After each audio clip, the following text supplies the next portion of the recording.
الحمد لله وكفى وسلام على عباده الذين اصطفى أما بعد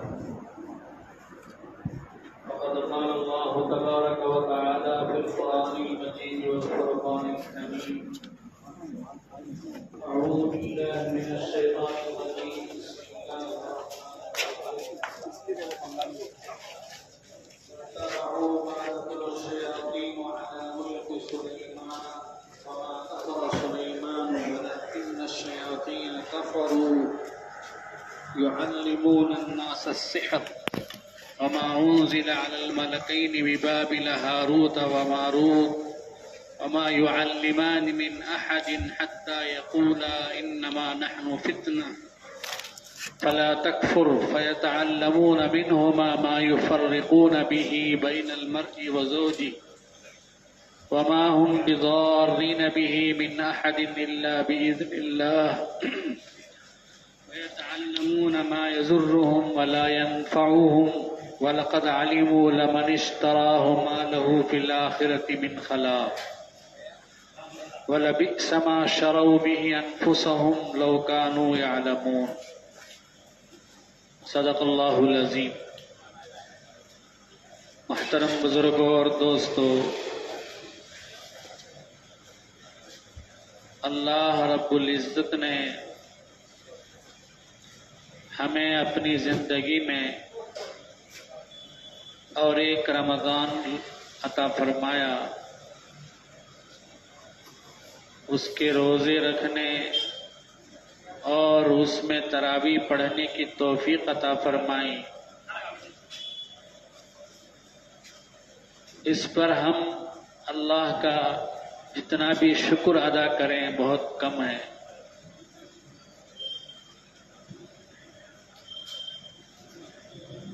ایک تو زبانی شکر ہے کہ ہم اللہ کا شکر ادا کریں، الحمدللہ کہیں، اور ایک ہے عملی شکر۔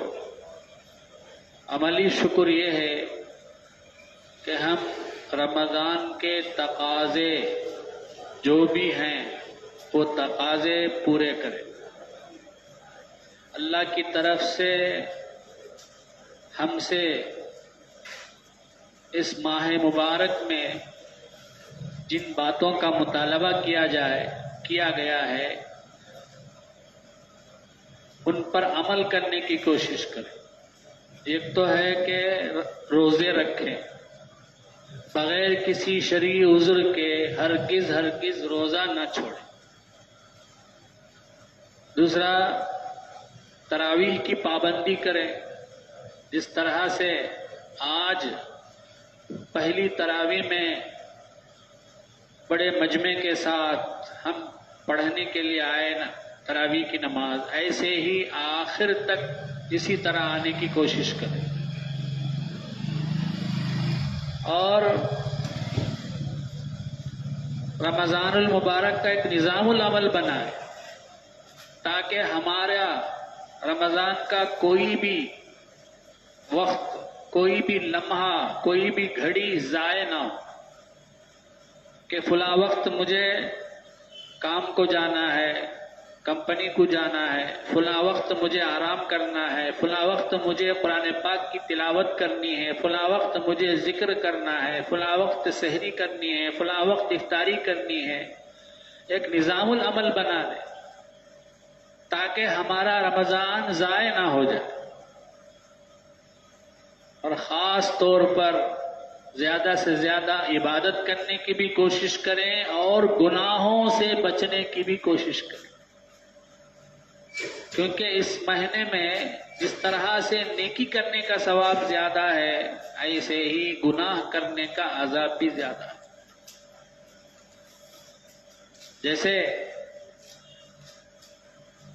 حرم میں نیکی کرنے کا ثواب کتنا زیادہ ہے، مسجد حرام میں ایک نماز پڑھنے کا 1,00,000 نماز پڑھنے کے برابر ثواب ہے۔ اسی طرح اگر کوئی مسجد حرام میں نعوذ باللہ کوئی گناہ کرتا ہے تو اس کو اسی طرح کا گناہ ہوگا، یاد رکھ۔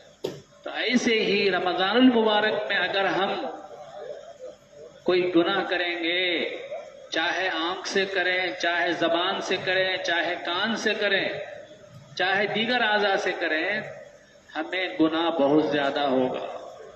اس لیے گناہوں سے بچنے کا خاص طور پر اہتمام کریں. تو بہرحال یہ ہے رمضان کا تقاضا.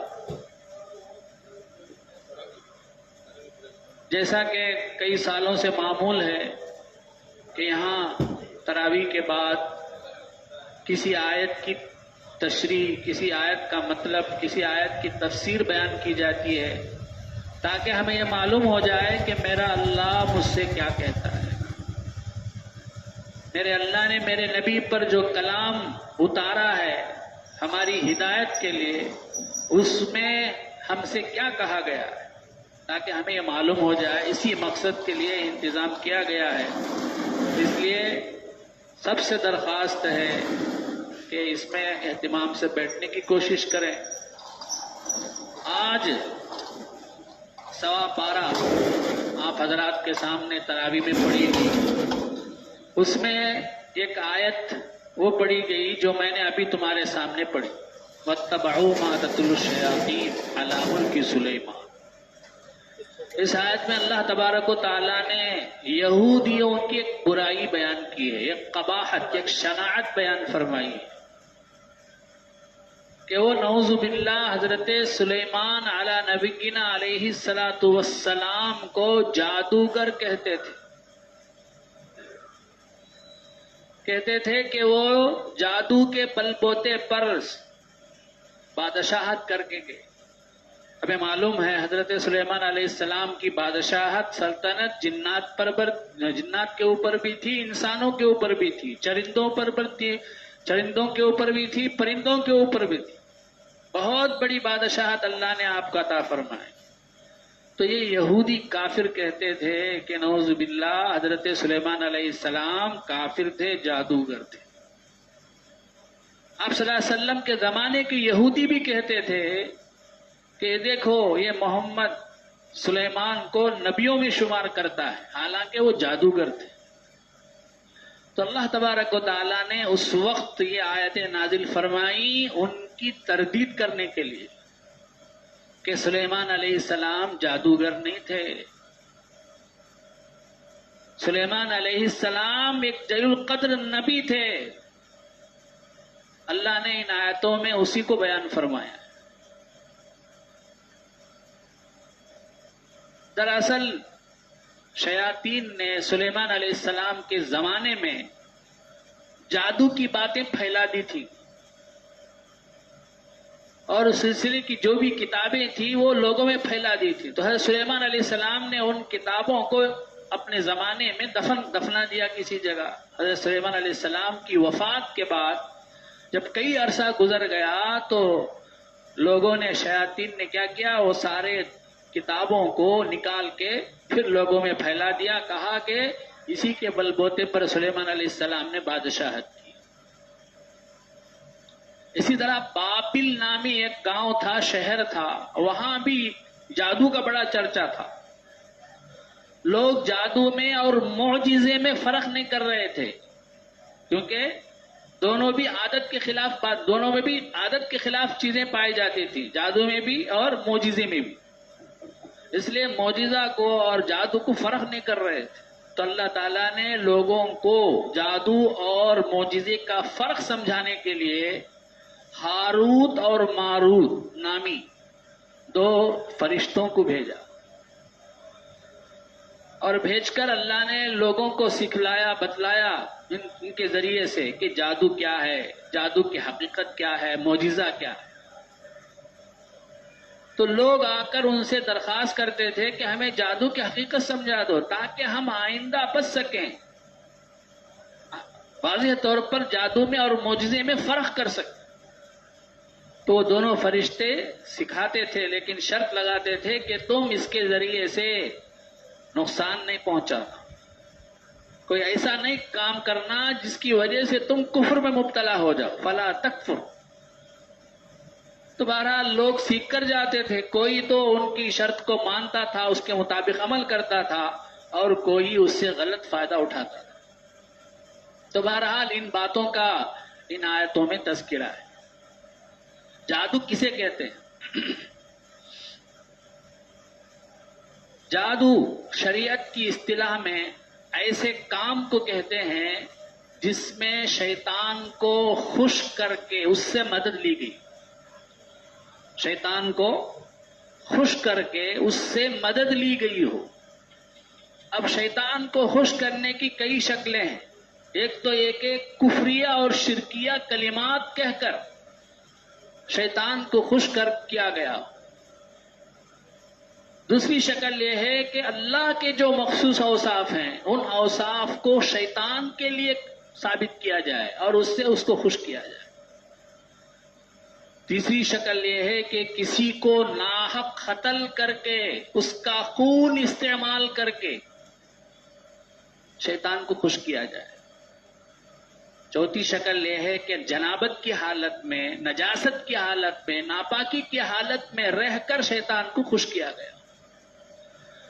تو یہ ساری چیزیں کر کے شیطان کو خوش کیا گیا جائے اور اس سے مدد لی جائے تو اس کو کہتے ہیں جادو.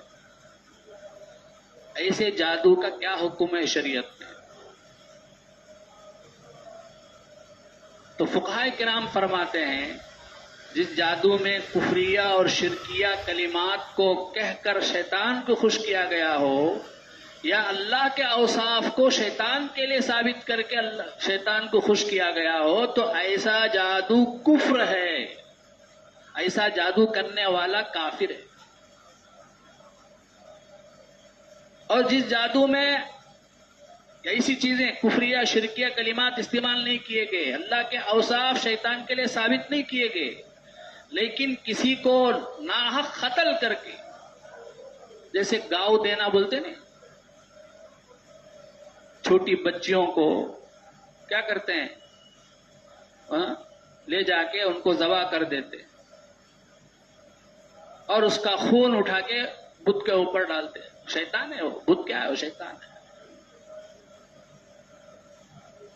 اس طرح سے اگر جادو کیا جائے تو یہ کفر عملی ہے.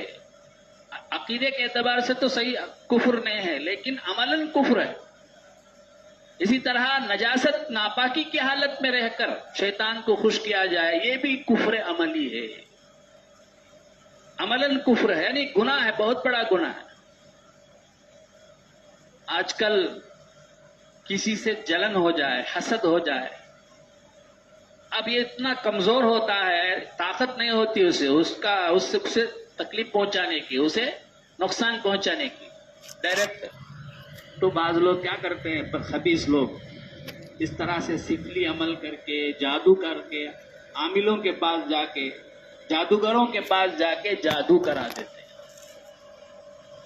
بزرگوں اور دوستو، ایسا کرنا کفر ہے. اگر عقیدتاً ہے تو کفر اعتقادی ہے، اگر عملاً ہے تو کفر عملی. کسی مسلمان کو نقصان پہنچانے والا کامل و مکمل مسلمان نہیں ہے. اللہ کے نبی نے فرمایا المسلم من سلم المسلمون من لسانه ويده. صحیح مسلمان، پکا مسلمان وہی ہے جس کے ہاتھ سے، زبان سے دوسرے مسلمان محفوظ ہوں. اس کے ہاتھ سے بھی کسی کو نقصان نہ پہنچے، اس کی زبان سے بھی کسی کو نقصان نہ پہنچے، اس کے کسی بھی عمل سے دوسرے کو نقصان نہ پہنچے، وہی سچا پکا مسلمان ہے. اگر نہیں ہے تو وہ مسلمان ہی نہیں ہے نبی کی نظر میں. اور اس کے علاوہ حسد کتنا بڑا گناہ ہے، ہمارے ساری نیکیوں کو کھا جاتا ہے. اللہ کے نبی نے فرمایا ایاکم والحسد، اے لوگو حسد سے بچو، فإن الحسد یأکل الحسنات کما تأکل النار الحطب. حسد سے بچو اس لیے کہ حسد ایسے ہی نیکیوں کو کھا جاتا ہے جیسے کہ آگ لکڑی کو کھا جاتی ہے. آگ لکڑی کو لگ جائے تو ساری لکڑیاں جل کر راکھ ہو جاتی ہیں، لکڑیوں کا وجود ہی ختم ہو جاتا ہے. اسی طرح سے جب ہم کسی کی نعمت پر، اللہ تعالیٰ نے کسی کو کوئی مال دیا ہے، کوئی خوبصورتی دی ہے، کوئی خوشحالی عطا فرمائی ہے، اس پر اگر ہم حسد کریں، جلیں، تو بزرگ اور دوسرے بڑی خطرناک چیز ہے. تو عام طور پر یہ جادو ٹوٹکے وغیرہ لوگ جو ہے حسد میں مبتلا لوگ ہی کرتے ہیں. اب اب یہ جو یہودی ہیں یہ لوگ سب سے پکے جادوگر ہیں، ان کو مسلمانوں سے سب سے زیادہ حسد ہے، پہلے بھی تھا آج بھی ہے، جنہوں نے نبی صلی اللہ علیہ وسلم کو بھی نہیں چھوڑا جادو کرنے سے۔ قل اعوذ برب الفلق قل اعوذ برب الناس، معلوم نا 2 صورتیں ہیں کیوں اتاری گئی ہوں؟ ایک یہودی تھا لبید نامی خبیث یہودی، اس نے کیا کیا، اپنی بیٹیوں کی لے کے نبی کریم صلی اللہ علیہ وسلم پہ جادو کر دیا، اگرچہ اس کا زیادہ اثر نہیں ہوا آپ صلی اللہ علیہ وسلم پر، دنیا کے معاملات میں بھول ہو جاتی تھی، دین کی باتیں میں بھول نہیں ہوتی تھی، بس اتنا ہی اثر ہوا۔ تو اللہ نے یہ صورت نازل فرمائی اور صورت نازل فرما کر جادو کو ختم کروایا گیا۔ تو بہرحال ہمارے دشمن ہوتے ہیں، تو جادو سے حفاظت کے لیے سب سے پہلے اکابرین کہتے ہیں کہ ہم جو ہے ہماری جو بھی نعمت ہے اللہ نے ہمیں دی ہے تو اس کا اظہار نہ کریں، زیادہ لوگوں کو نہ بتائیں زیادہ، کیونکہ ہو سکتا ہے کہ وہ کیا ہو جائے، حسد میں مبتلا ہو جائے اور اسی طرح جادو ٹوٹ کے وغیرہ کر کے ہمیں نقصان نہ پہنچائے۔ اور دوسری بات یہ ہے کہ ہمیں چاہیے کہ ہم زیادہ سے زیادہ پاک رہنے کی کوشش کریں، پاک رہنے کی کوشش کریں۔ عام طور پر جادو کا اثر ناپاکی کی حالت میں ہوتا ہے، بعض نوجوانوں کی عادت ہوتی ہے جنابت میں مبتلا ہو جاتے ہیں تو غسل کرتے ہی نہیں جلدی، فجر نماز بھی قضا، 10-11 بجے اٹھتے ہیں تب تک سوتے ہی رہتے ہیں، بعد میں جا کے غسل کرتے ہیں۔ اسی طرح سے ہمارے بال، سر کے بال یا مونچھ کے بال، کوئی بھی ہمارے اعضاء کے بال ہیں وہ جو ہے کسی غیر محفوظ جگہ ایسے ہی نہ پھینکتے، اس کو زمین میں دفنائیں، اسی لیے شریعت کا حکم ہے، کیونکہ ایسی چیزوں ہی سے جادو کیا جاتا ہے، کرایا جاتا ہے۔ تو اس کو کسی جگہ باقاعدہ کھود کر اس کو دفنا دیں اور نمازوں کی پابندی کریں، اللہ سے دعائیں کریں۔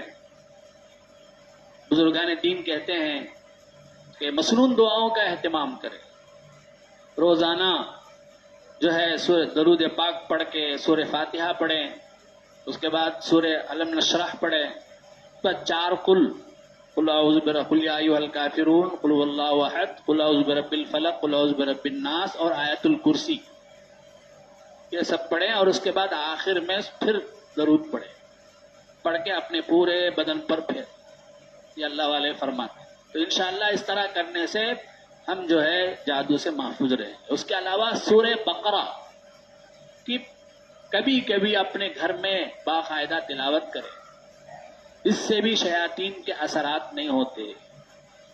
تو بہرحال یہ جادو سے متعلق چند باتیں تھیں، ہمیں چاہیے کہ ایسی چیزوں سے ہم جو ہے بچنے کی کوشش کریں اور اس کے جو اسباب ہیں اس سے بھی بچنے کی کوشش کریں۔ اللہ تعالیٰ مجھے بھی آپ کو بھی اس کی توفیق عطا فرمائے۔ آمین وآخر دعوانا الحمدللہ رب العالمین۔